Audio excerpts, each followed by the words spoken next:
কেবলমাত্র শুরু নতুন বছর, বাজছে ফিল্ম ফেস্টিভ্যালের ঢামাঢোল। এরই মধ্যে জানা গেল বসেছে 41তম সানড্যান্স ফিল্ম ফেস্টিভ্যালের আসর।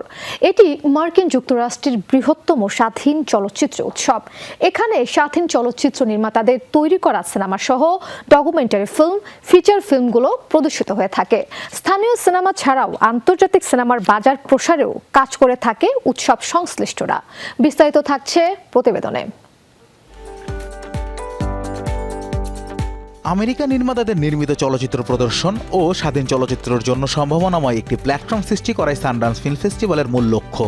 সেই সাথে স্বাধীন চলচ্চিত্র নির্মাতাদের সিনেমাগুলো দর্শকদের কাছে পৌঁছে দেওয়াও এই উৎসবের অন্যতম উদ্দেশ্য। এমনকি হলিউড সিস্টেমের বাইরে কাজ করা স্থানীয় চলচ্চিত্র নির্মাতাদের তৈরি প্রজেক্টগুলো স্থান পায় এই উৎসবে। যুক্তরাষ্ট্রের উঠা রাজ্যের প্রাণকেন্দ্র সল্ট লেক সিটি ও পার্ক সিটির 8টি ভেন্যুতে জমে উঠেছে 41তম সানড্যান্স চলচ্চিত্র উৎসব। প্রথম দিনেই পার্ক সিটিতে প্রদর্শিত হয়েছে 15টি পূর্ণদৈর্ঘ্য সিনেমা ও একটি স্বল্পদৈর্ঘ্য সিনেমা। এবারের আসরের মোট 16টি বিভাগে হবে চলচ্চিত্র প্রদর্শনী। এর মধ্যে উল্লেখযোগ্য হচ্ছে আমেরিকান ড্রামাটিক প্রতিযোগিতা, বিশ্ব চলচ্চিত্র ড্রামাটিক প্রতিযোগিতা, আমেরিকান প্রামাণ্যচিত্র প্রতিযোগিতা, বিশ্ব প্রামাণ্যচিত্র প্রতিযোগিতা, মিডনাইট বিভাগ সহ বেশ কিছু বিভাগ।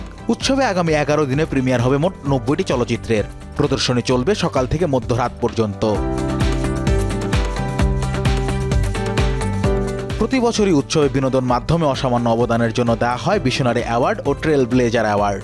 এবার ভিশনারি অ্যাওয়ার্ড পেয়েছেন সদ্য অস্কার মনোনয়ন পাওয়া অভিনেত্রী সিনথিয়া এরিভো। আরেক অস্কার মনোনীত সিনেমা আ কমপ্লিট আননোনের পরিচালক জেমস ম্যানগোল পেয়েছেন ট্রেল ব্লেজার অ্যাওয়ার্ড। আমি খুব দ্রুতই কান্না করে ফেলি, তবে তা আমি আমার ভিতরেই রাখি। তবে এবার ফ্লাইটে আসার সময় আমি কান্না করে ফেলেছি এবং তৎক্ষণাৎ টিস্যু কিনে চোখের পানি মুছতে হয়েছে। আমার সাথে যা ঘটছে তা নিয়ে আমি অভিভূত। আপাতত সবকিছুই ঠিক আছে, তবে 8টি মনোনয়ন পাবো তা ভাবিনি।